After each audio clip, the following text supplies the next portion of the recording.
Well,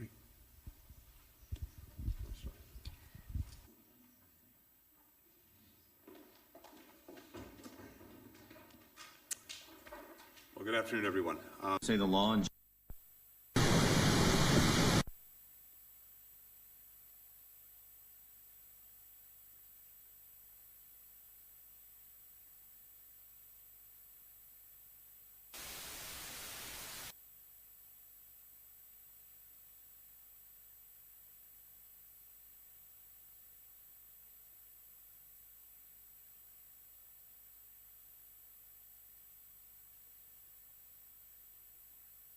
hear from Senator Cornyn. I wonder if maybe starting to my right, each of the roundtable participants could introduce yourself. My name is Mike McDaniel with the High Intensity.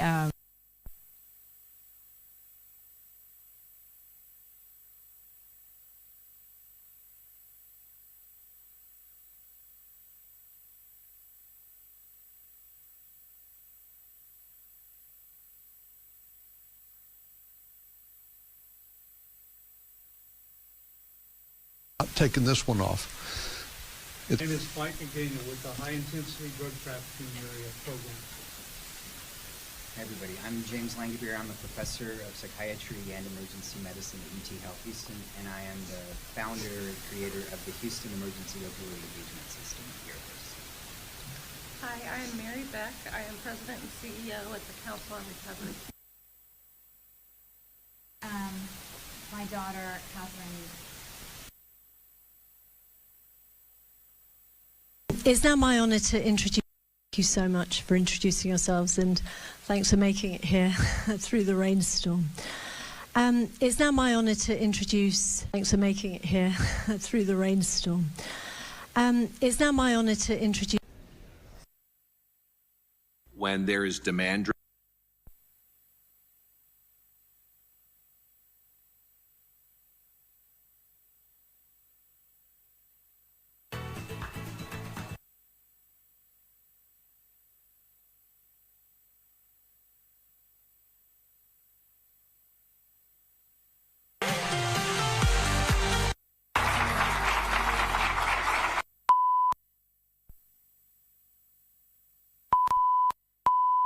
mRNA to activate, and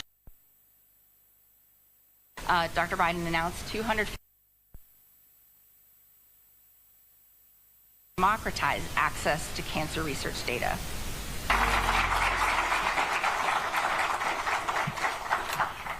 Well, good morning, everyone.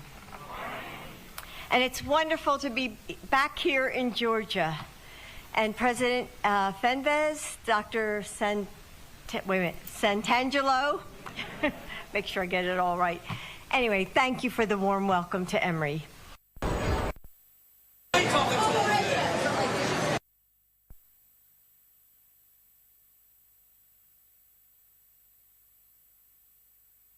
(2012) conservation.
People often ask what I want to accomplish with conducting press conferences such as this one.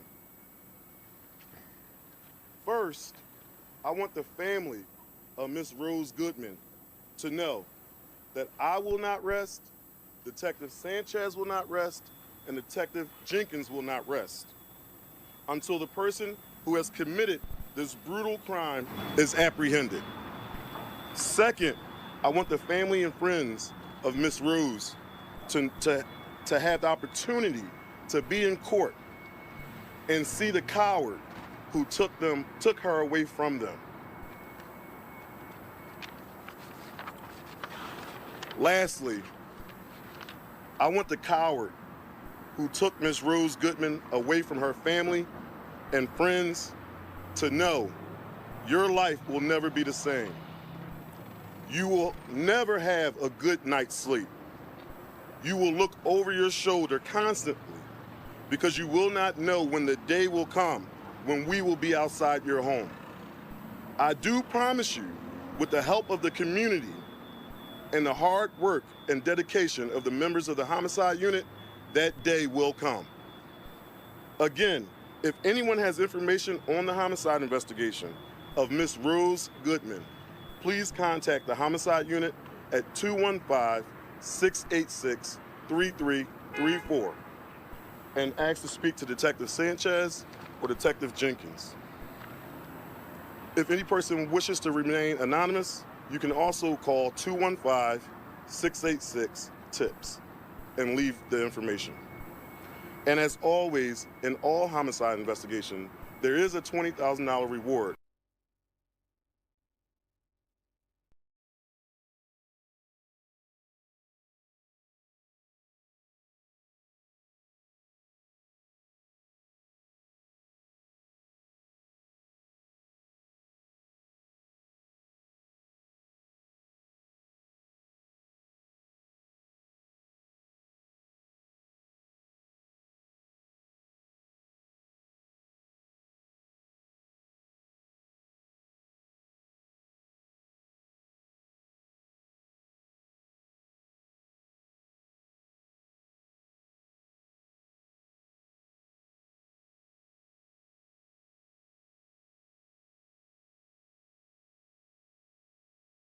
But certainly we are glad to hear that tomorrow that they're going to continue to have the conversation. So it shouldn't be seen as a reflection of the president being overly concerned about the situation. This is just, they've been involved. They've been involved, and we have said this before. We have talked about the president's engagement, how he has talked to the big three, how he's reached out to UAW. We have talked about the president's engagement, how he has talked to the big three, how he's reached out to UAW. We have been engaging with them for some time now, and so look, this is something that we are going to leave to the parties to continue to have these negotiations, to continue to have these conversations, and I think it's important to do that. This is part of the collective bargaining system. This is what we believe has worked, right? We have seen it worked in the past, and we're going to encourage all the parties to continue to have this conversation. Second one, would the president pardon or commute his son if he's convicted? So I've answered this question before. It was asked of me not too long ago, a couple of weeks ago, and I was very clear, and I said no. Go ahead, Mary. Thanks. The president said today record profit for the automakers should mean record contracts for the UAW. Does that mean that he supports a 40% raise in these new contracts? I'm not going to get into the specifics. I mean, the president has always said that that he believes in fair wages and fair benefits for workers. That is nothing new, right? He believes in making sure that workers are able to raise their family, right? To be able to have what they need to do that in a way that is very fair. And so that's nothing new. The president has said that. Look, what we're going to continue to say is the president is going to urge the parties back to the table to hammer out a win-win agreement. That's what the president wants to see. We appreciate the parties continuing to do that on a 24/7 basis, and the president believes that the companies must go further, as you just mentioned, to ensure that record profits mean a record contract. And it's simple as that. He wants. They've already. I'm not going to get into the specifics. What the president made himself very clear. We have always been really clear. He respects workers' rights to use their options for collective bargaining. That's what we're seeing. The collective bargaining system works. We've seen that happen multiple times in the last 2 years under this president, and certainly he understands their frustration, but he's going to continue to encourage to have that conversation, continuing to negotiate. And can you tell us if the president has talked to his son since these charges came down yesterday? Yeah, there's nothing new here. As I've been asked that question many times, I'm not going to get into private conversations that the president has with his family. Just not going to speak to it. Will those conversations though have to change given the high scrutiny of these charges? I'm just not going to get into private conversations that the president has with his family. Can't speak. How damaging do you expect the strike to be to the U.S. economy? So I'm not going to certainly not get into hypotheticals from here. Look, we are going to continue to monitor. That is something that we do here to see what is going to be happening here, and we're closely monitoring the situation. But no decision has been made on any path forward. And so again, we're going to monitor. We're going to encourage, and we're actually we're happy to see that the negotiation is continuing to happen, to continue to occur. We're going to see them, as the UAW stated, they're going to get back together tomorrow, Saturday morning, and so that's what the president wants to see, collective bargaining happening at this level, at this time. Hoping for a quick agreement? Is that what Gene and Julie are going to try to get? Look, Gene and Julie, as I mentioned, the acting secretary of labor, and also Gene Sperling, who has played coordinator throughout this process, is going to do what they've been doing, engaging, offering assistance if they need it, and so we're going to continue to stay engaged. We're going to continue to monitor. This is nothing new. They've been engaging for some time now, but of course, this is up to the parties to come up with a win-win, we believe, agreement, so that we can move forward. Okay, Kayla. Thank you, Corinne. The president's remarks today were seen as a pretty firm endorsement of the workers' position. Previously, the White House had avoided taking sides, encouraging both parties to stay at the table. What changed? I don't think anything's changed. I mean, the president has always been a pro-union president. I mean, you have heard us say that he is seen as the most pro-union president that we've had thus far. And so, the president respects workers' rights. He does. He respects their rights to collective bargaining. We believe it is something that is important that they have the right to choose to use, and he understands their frustration. He believes that workers should be able to ask and to get fair pay and fair benefits, and that's nothing new. That is nothing new. So again, you heard directly from this president. The negotiating parties are continuing to work. That's what is really important here, and they've made clear, UAW has made clear that they're going to continue these conversations on Saturday morning, and that's what we're going to see. We are offering, Senior Advisor Gene Sperling and Acting Labor Secretary Julie Su, they're going to go to Detroit, but ultimately these negotiations are up to the parties to work out, and we understand that, but we are offering any assistance that we can provide. But to say that the negotiations are up to the parties to work out, and also have the president say the companies have not gone far enough, it appears that the president is taking the side of the workers. I don't think so. I mean, look, the president respects workers' rights. There's a collective bargaining system happening, and he understands their frustrations. He understands the frustrations of the workers. Absolutely. Again, this is nothing new. We have said they should be able to ask and receive fair pay and fair wages.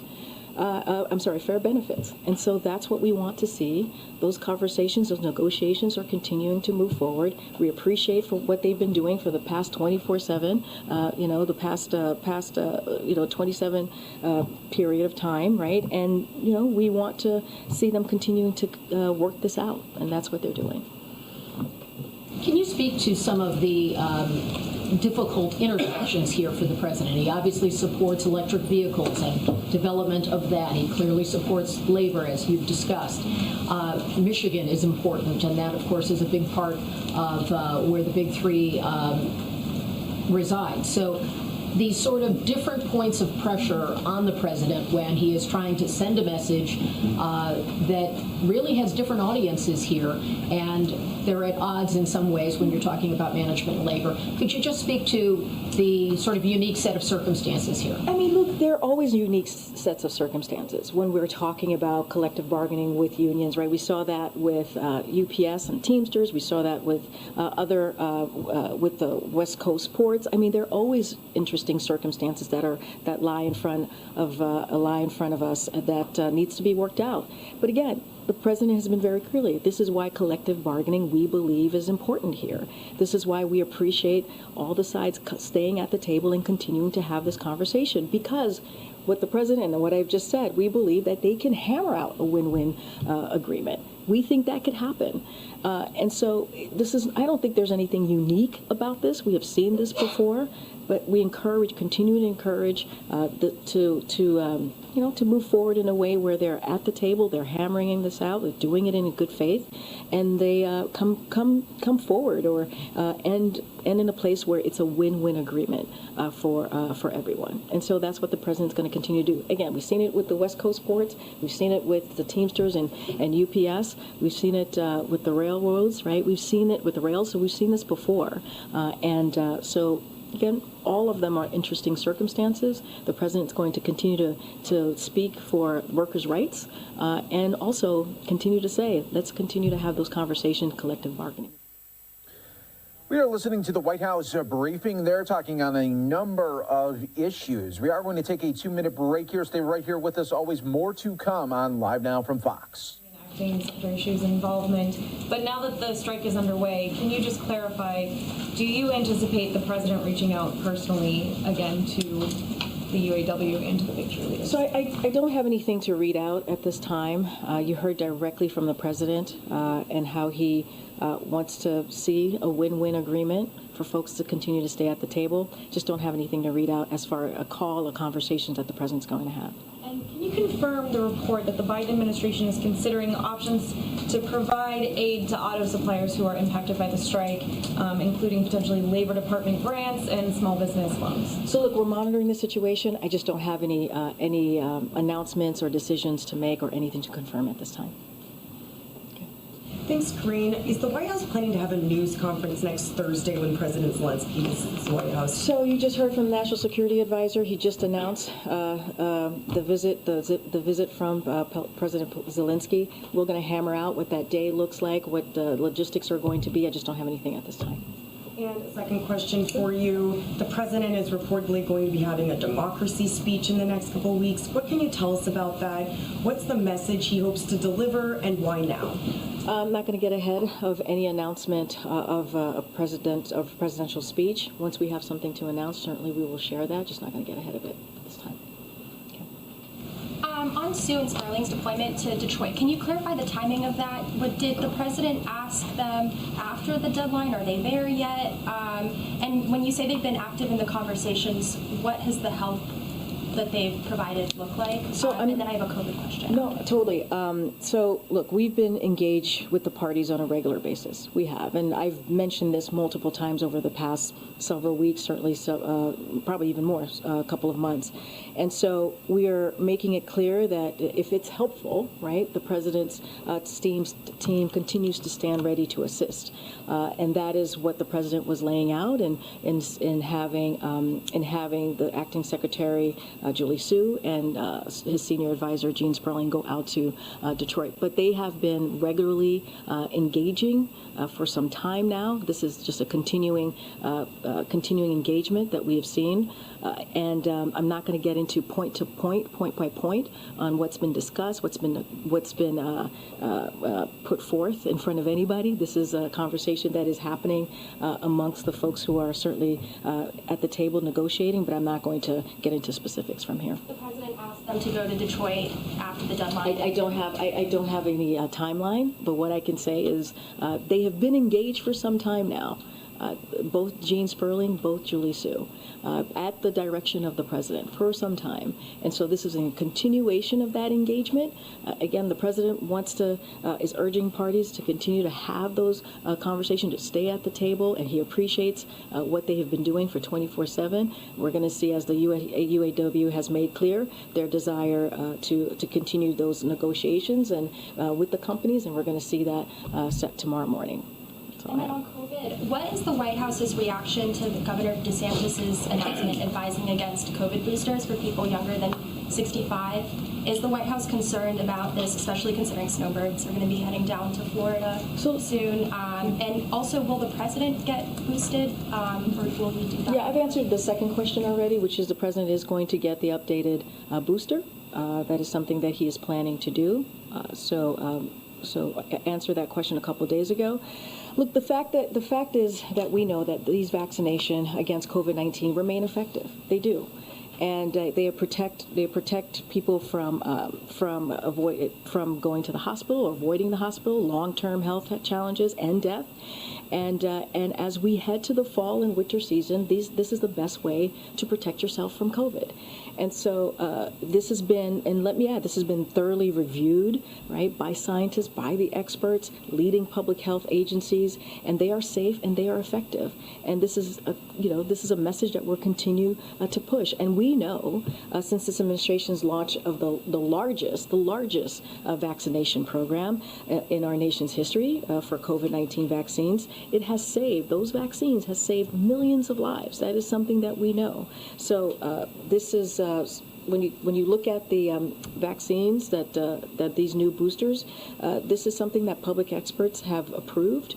And that's what's important. It's important that as we go into the fall and winter months, that the American public is safe, that they get updated on their vaccines. And let's not forget, there's the flu vaccine as well. There's RSV. All of these things are going to protect the American people. And so we're going to continue to encourage Americans to make sure they do everything that they can as we're providing, or as we've seen these vaccines being provided now to protect themselves as we get into the winter. Thanks. I want to ask you about the strike, if I could. So, is the automakers' strike and the contract impasse partly a result of the president's forced transition to electric vehicles?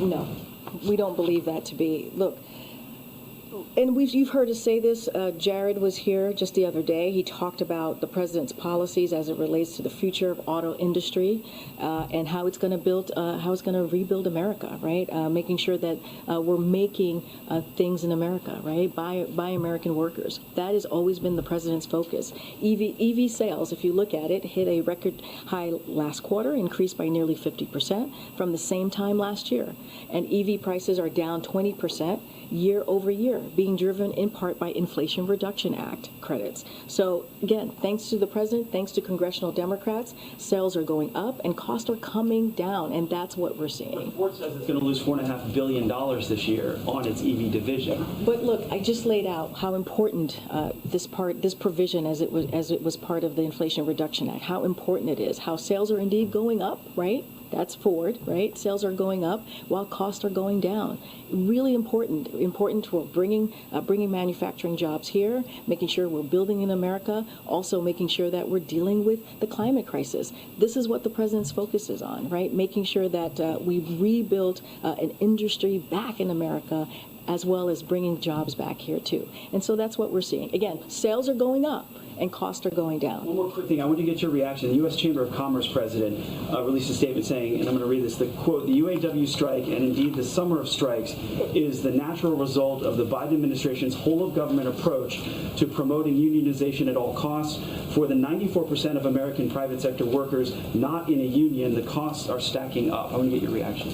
My reaction is this. The president believes that collective bargaining works. That's what he believes. And we've seen that work. And it is important that workers are able to have benefits and wages so that they can raise their family.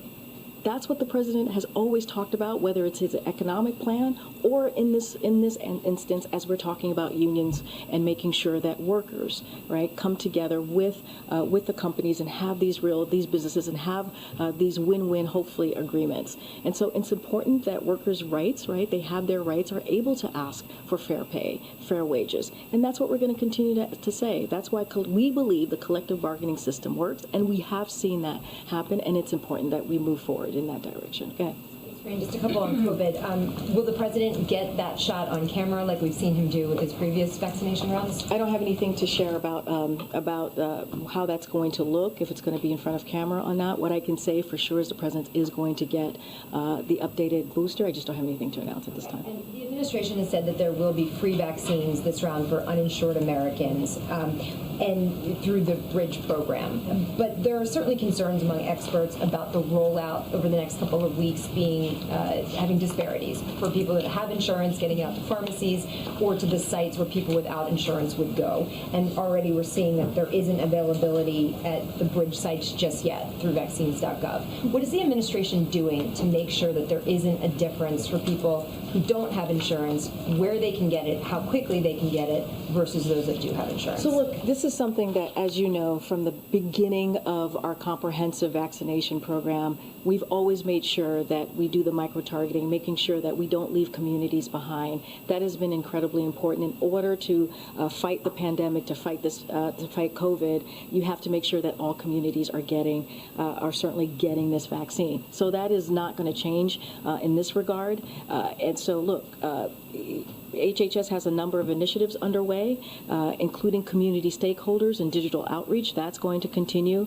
Let's not forget the physicians and the healthcare providers. They're going to play a critical role here, as they have in other kind of campaigns that we've had around these COVID vaccines as they've been announced. And so, look, HHS is going to make sure that we're continuing to be public-facing here, having events with administrators. We're going to do that. We'll have more to announce on that. And so this is a priority for this administration. We want to make sure that people are aware on how to get these vaccines, and that, again, all communities are able to have access to this. This is something that we have done throughout the past 2 years of this administration as we've tried to move forward with our vaccination program. Places at the same time. We're going to do everything that we can. As I mentioned, HHS has a few initiatives underway. We're going to use not just, we're going to make sure we do continue to do what we've done before, right? The experts on the ground, the physicians on the ground, to get the information out there. But again, we're going to do everything that we can, as we've done with every other campaign around the vaccination program,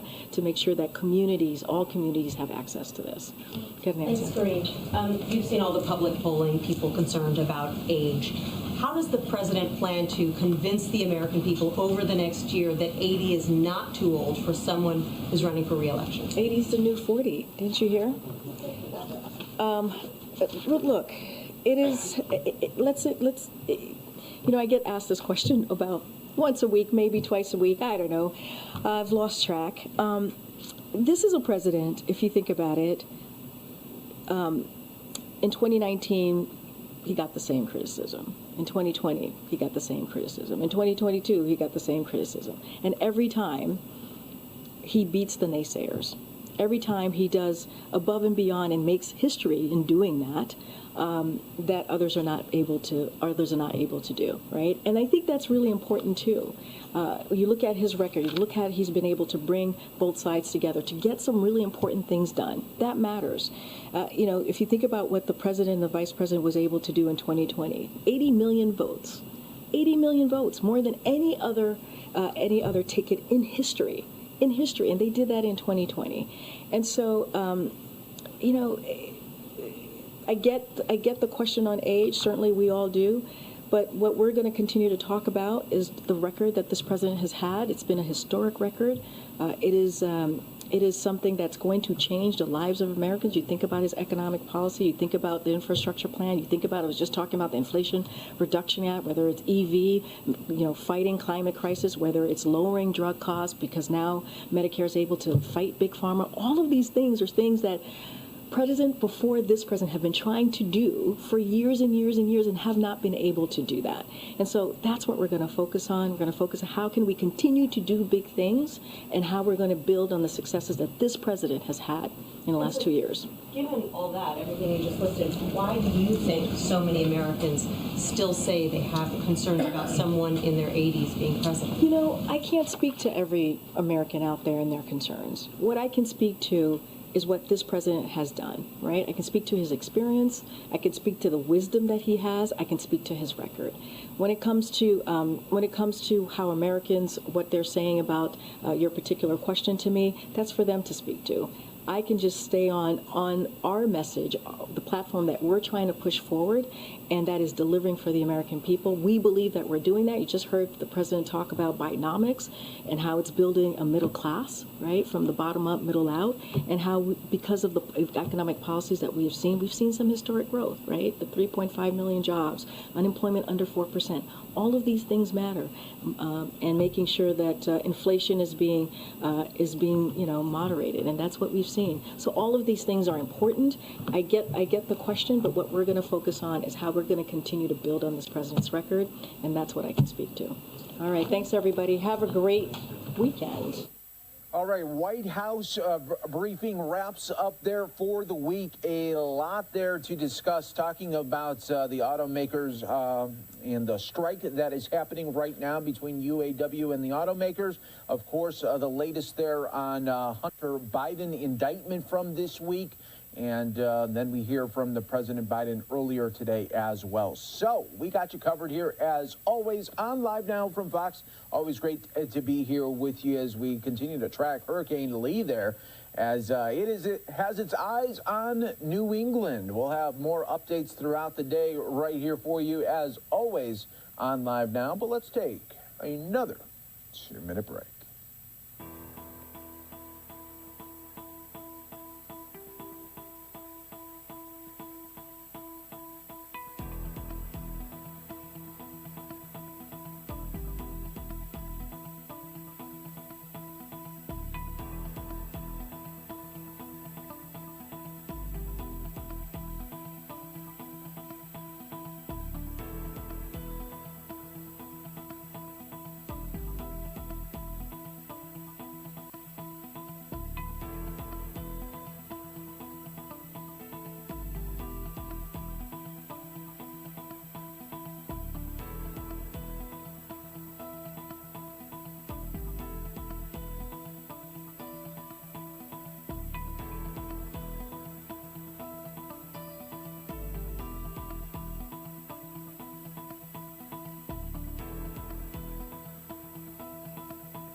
And just like that, everyone, we're back here for you on Live Now from Fox. We appreciate you continuing to join us here as always, where we try to bring you as many different live feeds and top stories as we can throughout the day. We got another live event that we are going to go out to Greensboro, North Carolina. We're listening to her right now here on Live Now from Fox.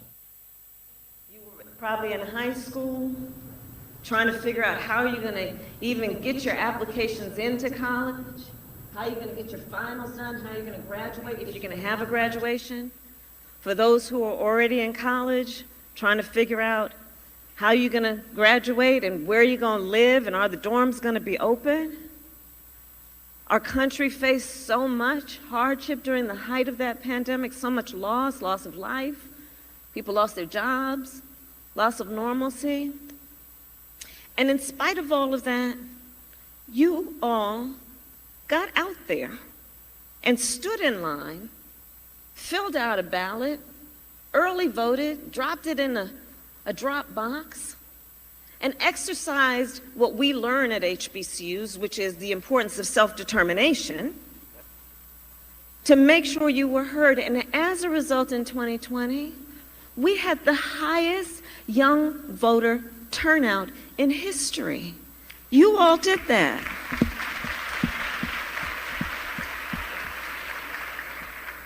And Michael, what I like to think about is that folks put in their order.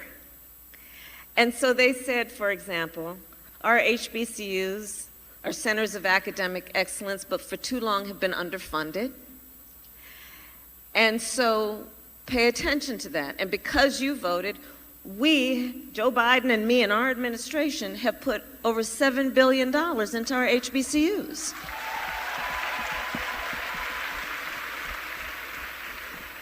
You all said, I'm going to vote because I know too many of the babies and too many of the communities in our country are drinking toxic water out of lead pipes.